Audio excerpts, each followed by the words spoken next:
Você já se perguntou o porquê de quando você chega numa roda de amigos, ou porque quando você está com a sua família, quando você comenta algo assim importante, seja que o que você estudou, alguma coisa que você está estudando, alguma coisa que você está fazendo de importante na sua vida, as pessoas sempre tiram sarro de você, fazem chacotas, bajulam, fingem que estão gostando do que você está falando, mas na verdade aquele sentimento de raiva prevalece em você porque você sabe que as pessoas não estão te dando bola e as pessoas não estão realmente te respeitando por aquilo que você está fazendo e te respeitando por aquilo que você está pensando ou abrindo o jogo com elas. Sabe por que a maioria dessas coisas acontece com você? É porque as pessoas hoje em dia negligenciam as coisas que acontecem fora dos holofotes. A maioria dos seus problemas, a maioria das coisas que acontecem na sua vida, a maioria delas tem a ver com o que está dentro de você e não o que está fora. O que está fora, cientistas afirmam que é só 30% e os outros 70% dos problemas que acontecem na nossa vida são ensaios que acontecem dentro da nossa mente. Hoje eu vou comentar um capítulo do livro 12 Regras para a Vida que se chama Costas Eretas e Ombros para Trás. É a primeira regra desse livro e é uma regra assim que me ajudou muito na minha trajetória e que me ajuda ainda hoje. Vocês podem estar se perguntando agora, mas costas eretas e ombros para trás? Que negócio simples, que negócio supérfluo e raso? Vou te mostrar que tem muito mais a ver e tem muito mais significado do que você pensa. Para a gente entender esse princípio de costas eretas e ombros para trás, vamos começar falando das lagostas. As lagostas, elas são animais simples, com um sistema nervoso simples e de comportamento simples. Elas atuam nas profundezas do oceano e geralmente as lagostas, elas são animais caçadores e coletores. Nunca ficam muito tempo em algum lugar e sempre estão procurando por casas novas e abrigos novos para viver. Então a gente sabe que uma lagosta ela é territorialista, ela procura o seu lugar para descansar e para ficar. Vamos pensar numa seguinte situação: o que aconteceria se duas lagostas se encontrassem para disputar o mesmo lugar, para disputar o mesmo abrigo? Dois animais da mesma espécie querem o mesmo abrigo. O que aconteceria entre os dois? A gente sabe que a lagosta ela é um animal que gosta de status e posição, porque a cultura da hierarquia, turma, existe há muito tempo e a gente sabe disso. Abrindo parênteses aqui. Desde 300 milhões de anos atrás, é constituído aquele que está no topo e aquele que está na base. Aquele que está em cima e aquele que está embaixo, certo? Então guardem isso. Voltando ao assunto das lagostas, quando duas lagostas da mesma espécie se encontram, provavelmente elas vão ter um conflito ali, certo? Elas vão combater para ver quem que vai ficar com o melhor local, quem que vai ficar com a melhor moradia, quem que vai ficar com a melhor fêmea, quem que vai acasalar, quem que vai fazer isso, quem que vai fazer aquilo. Então vai haver uma disputa entre dois animais da mesma espécie por um objetivo parecido, tá bom? Porém, não é só com as lagostas que acontecem isso. Tem um pássaro muito popular nos Estados Unidos que se chama cambachirra. A cambachirra é um pássaro bem pequenininho, porém é um pássaro muito territorialista, que gosta de muito status e também que gosta de muita posição. Quando uma cambachirra ela pega e planta o seu ninho em um determinado local, se outro pássaro tentar sequer chegar perto, ela já começa a cantar os seus uivos de guerra e já começa a atacar aqueles pássaros sem mesmo pensar. E pensando nisso, a gente descobre uma disputa entre animais. E a gente descobre também os animais que possivelmente poderão ganhar essa disputa e aqueles possivelmente que poderão perder essa disputa. Então pensa também nas galinhas, cara. Outro exemplo para vocês. Quando o fazendeiro ele joga milho para as galinhas se alimentarem, primeiro vem aquelas mais bem-sucedidas, depois vem as aspirantes e depois vem aquelas menos desprovidas, até quase sem penas, pronto para morrer ali já. E a gente vê que tem essa hierarquia até nos animais. Se tem até nos animais, turma, pode apostar que esse grau de hierarquia de quem será o pré-selecionado primeiro vai existir também nos seres humanos. Eu sei que tá dando uma dúvida na sua cabeça agora e você deve estar se perguntando, tá bom, Matheus, mas o que tem a ver isso com as pessoas me zoarem? O que tem a ver isso das pessoas não me respeitarem, do meu pai e da minha mãe não me ouvir? que tem a ver isso com costas eretas e ombros para trás? Agora que você já entendeu que dois animais da mesma espécie são territorialistas, gostam de brigar por um mesmo território, gostam de brigar por uma mesma fêmea e também um vai sair vitorioso tanto por conta de hierarquia, por ele estar mais acima e o outro mais embaixo, a gente tem que entender isso muito bem, que hierarquias existem há mais de 300 milhões de anos atrás, na época dos dinossauros as hierarquias já existiam. Sabendo de tudo isso, eu vou começar a explicar um conceito para você, um conceito muito importante que vai fazer a gente entender o porquê disso. Olha só, imagina que duas galinhas começam a se enfrentar, a se confrontar por comida. Vamos imaginar que essas duas galinhas começaram a se desentender ali e começaram a brigar. Certamente, uma vai sair vencedora, certo? Então vamos supor que dentre dessas duas galinhas, uma saiu vencedora.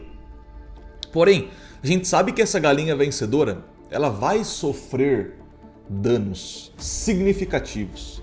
Se não for, vai sofrer algum dano da outra galinha que ela brigou ali por uma certa quantidade de comida. Vamos supor que tenha uma terceira galinha que está observando aqui essa luta, mas decidiu, por hipótese, não se envolver na luta entre aquelas duas galinhas. Ela vai chegar, vai estar mais forte do que a galinha vencedora e vai matar a galinha vencedora e vai ficar com a bandeja ali. Os animais, eles desenvolveram uma forma única de lidar com essa situação. Como por exemplo, se dois lobos disputarem, o lobo que perdeu, ele vai ceder a sua garganta para o lobo vitorioso, mas o lobo vitorioso não vai matar ele porque ele sabe e ele desenvolveu essa capacidade de saber que pode haver um terceiro lobo esperando e que ele pode sim perder para esse terceiro lobo, mesmo ele estando vitorioso. Então esse lobo vitorioso, em vez de cortar a garganta do lobo perdedor, ele recruta esse lobo perdedor para o lado dele, mesmo sabendo que ele talvez não seja de grande ajuda, mas ele recruta, porque ele sabe que alguma hora ele pode precisar, ele pode estar fraco, ele vai precisar de quantidade de lobos, tá? E por que eu tô falando isso, cara? Esse lobo perdedor aqui que cedeu a garganta para o lobo vencedor, acontece uma mudança significativa do cérebro dele. Uma pessoa, quando ela perde, a pessoa que ela tá ganhando, por exemplo, e ela perde, acontece sim uma mudança do cérebro.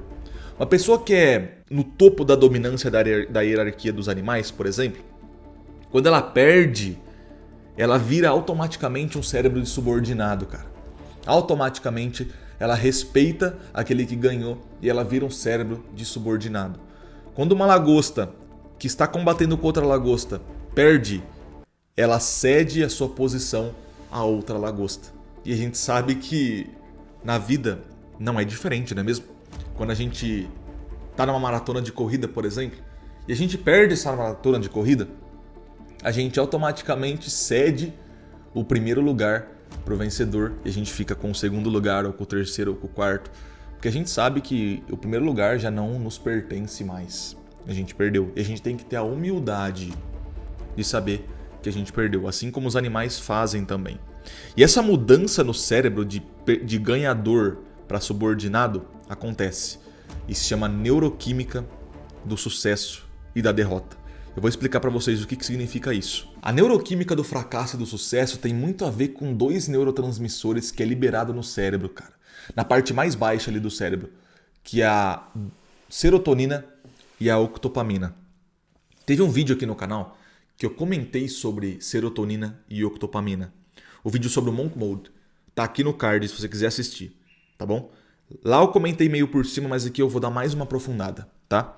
Pessoas que têm altos níveis de serotonina sendo liberadas no cérebro tendem a ter mais sucesso, tendem a se comportar de maneira mais pomposo, de maneira mais vitorioso, com costas eretas e ombros para trás. Pessoas com altos níveis de octopamina tendem a ficar mais contraídas, mais retraídas, sem sentido muito de fazer as coisas, com uma característica mais de perdedor. Sabendo disso, turma, a gente entra num conceito que se chama princípio da distribuição desnivelada. O que é o princípio da distribuição desnivelada? Pensa que no mundo há bilhões e bilhões de pessoas. Mas a gente sabe que a riqueza está distribuída em apenas 20%. 20% das pessoas detêm o capital das 80% restantes no mundo. 20% dos bilionários detêm o capital de quase todas as pessoas no mundo. Isso é o princípio da distribuição desnivelada. O vencedor é vencedor, o perdedor é perdedor, turma. Essa diferença, ela existe e ela tem que existir. Já é pré-selecionado as pessoas que vencem e as pessoas que perdem. Tem uma passagem na Bíblia, em Mateus, que fala: a quem tem será dado, e será dado em grande quantidade. E a quem não tem, até o que tem será tirado. E por que isso acontece? Isso acontece porque a gente vive em um mundo, vou repetir, a gente vive em um mundo de hierarquias, cara. Há 300 milhões de anos atrás já existe a hierarquia. E o princípio da distribuição desnivelada vem sendo aprimorado a cada ano. A cada ano, engenheiros estão perdendo espaço para outros engenheiros que estão mais qualificados. Médicos estão perdendo espaço para médicos que estão mais qualificados. Isso existe e vai continuar a existir. Em outras palavras, se você não quer chamar de princípio da distribuição desnivelada, chame de seleção natural. A seleção natural, ela está aí e ela sempre vai estar aí. E outro humano que tiver o grau de serotonina muito mais elevado do que o seu, que estiver uma postura muito mais qualificada do que a sua, ele vai tirar o seu lugar. Pode apostar, tá bom? Tá, Matheus, mas você explicou tudo isso pra gente, que acontece toda essa mudança no nosso cérebro, sobre lagostas, você explicou sobre princípio de distribuição desnivelada, sobre conflito, sobre mudança de cérebro e todas essas coisas. Porém, mas o que acontece de fato? Vou explicar um negócio pra vocês que se chama topo e base, que é o que determina quem fica no topo, quem se sobressai e quem não se sobressai e o porquê disso. Tá? Existe uma calculadora no nosso cérebro que calcula o seu grau de status. Tá? Ela vai calcular o quanto as pessoas te respeitam, lembra que eu comentei no começo do vídeo, e quantas pessoas não te respeitam. Essa calculadora ela é muito importante, porque ela vai calcular se você está mais para o topo e mais para a base. Se você estiver mais para o topo, você vai ter acesso às melhores mulheres. As mulheres elas procuram aquele cara que depois da guerra está totalmente focado, sabe? E ela tenta seduzir ele, e ele está totalmente focado no seu trabalho e ela fica disponível para esse tipo de gente. Se você está mais perto da base, mais propenso a vícios, mais propenso a doenças aviárias, mais propenso à procrastinação, mais propenso à depressão, cara, a gente vai ter que ajustar isso daí dentro de você. Essa calculadora ela é séria e ela funciona. Porém, pode haver um mau funcionamento nessa calculadora devido aos seus maus hábitos.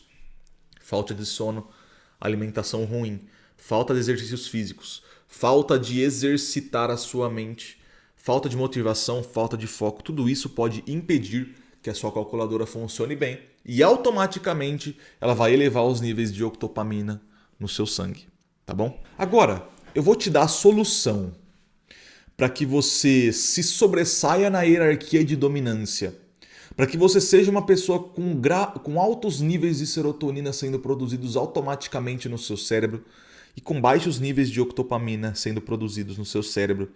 Que você fique mais no topo, que você acesse mais as coisas, você tenha acesso às melhores coisas, você tenha mais dinheiro, você tenha mais autoconfiança, você tenha acesso às melhores mulheres, cara, as mais bonitas, as mais gostosas. Tudo isso, cara, dá para ser regulado. Vamos começar colocando a postura certa, cara. Colocando a postura certa, você consegue fazer a sua calculadora melhorar, mano. Fazer a sua calculadora calcular melhor o seu grau de status, fazendo com que as pessoas te respeitem. As pessoas te respeitando, você consegue ter um grau a mais na sociedade e você vai conseguindo aumentar de pouquinho em pouquinho até chegar no topo. Tá bom? Turma, basicamente foi isso esse vídeo, tá? Foi uma regra tirada do livro 12 Regras para a Vida, de costas eretas e ombros para trás.